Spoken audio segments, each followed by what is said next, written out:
that's it. You and me all the time. Honey, there's something I gotta tell you.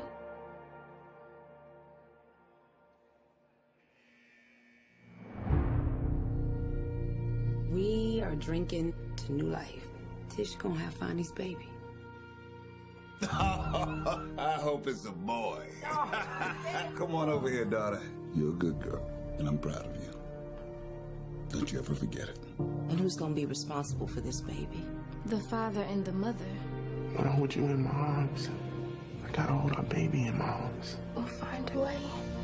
That child was born of sin. That child is your grandchild. What difference does it make? This is Trinidad the Island Man, your Island Man, coming to you live once again from beautiful Hawaii here in the state of Hawaii on the island of Oahu, bringing you, yes you, the best movie reviews on the entire island of Oahu. And yes, this is Trinidad the Island Man, your Island Man. And, let's see here. A couple of days ago, I believe it was, actually it was Wednesday. Wednesday, I finally made it to the theater to see If Beale Street Could Talk. And remember our rating scale, shock a thumbs up. It's good to see, I recommend it. Shock a thumbs down, it's junk, I don't recommend it. And for If Beale Street Could Talk, it is a shock a thumbs up. As many of you know who had watched the Golden Globes Awards, Regina King, which is one of the stars of this movie, won Best Actress for, If Beale Street Could Talk. And she gives a remarkable performance. Besides, alongside Stephen James, Kiki Lane, and also Coleman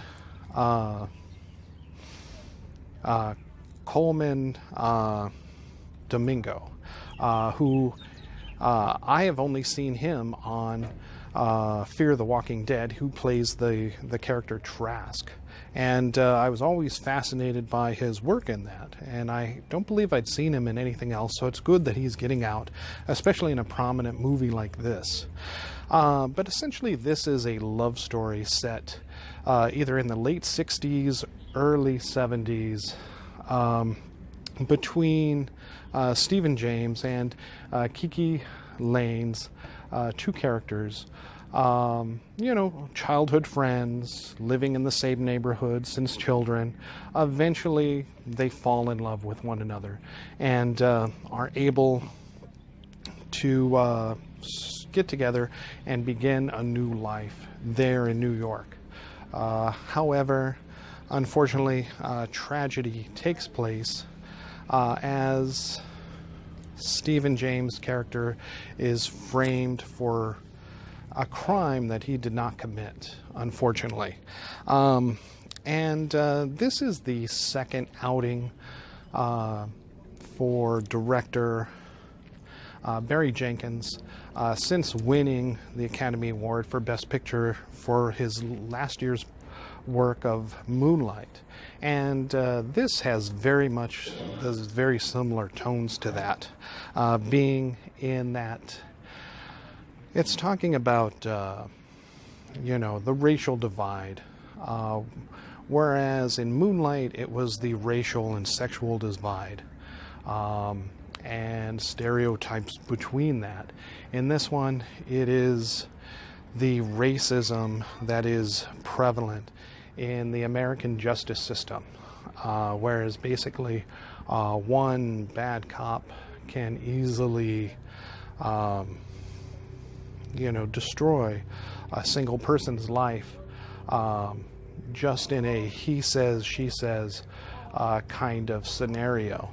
I'm not going to go into any spoilers for this movie, but essentially Barry Jenkins does a wonderful job of framing this love story against the tragedy of this terrible crime that takes place without stressing on the crime, without even showing the crime, because quite honestly, the characters in this movie are not involved in that crime, despite being, the main character that Stephen James plays, being arrested for that. It's such a terrible, terrible tragedy that takes place with this. That he goes to prison for this. And of course, Kiki Lane and her family, as she is pregnant with Stephen James's child, attempts very much so to get evidence to prove his innocence. But unfortunately, the justice system is stacked against, people of a different ethnic background, of a different poverty status, income status. And finally, they are all forced to have to succumb to the lies of the American justice system. Particularly based on just one cop who seems to obviously have it out for Stephen James's character. It is an interesting take. It is a relevant take even in today's society, whereas you look at the extreme violence against black men by the police, all the police killings that take place. And it is quite very possible that, in a different story, Stephen James's character could have easily been killed for this crime, and then that would have been the end of it.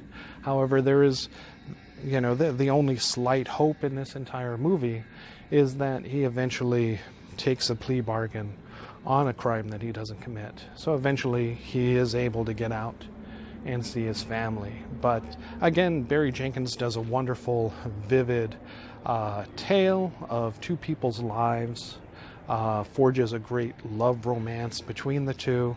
Definitely this is a romantic drama, with the focus being on a tale of social injustice that is brought to light. And especially in today's society, unfortunately in today's society, is still continuing on, despite all of our, of America's advances, especially as seen of late within the last few years.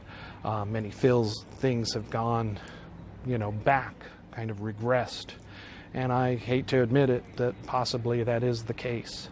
So to see this tragedy unfold on the big screen between two innocent, two loving people is just a fascinating tale to be told. And it is highly recommended, especially not for children, but, if you want to take your significant other, your husband, your wife to see this movie. It is sad at times, filled with intermingles of happiness, as it shows people just struggling to survive, but remembering that love and family is still an important issue and something to fight for. All right, thank you so much. This is Trinidad the Island Man, your Island Man, saying shaka thumbs up for If Beale Street Could Talk. Go ahead and check it out when you can. Thank you, and aloha.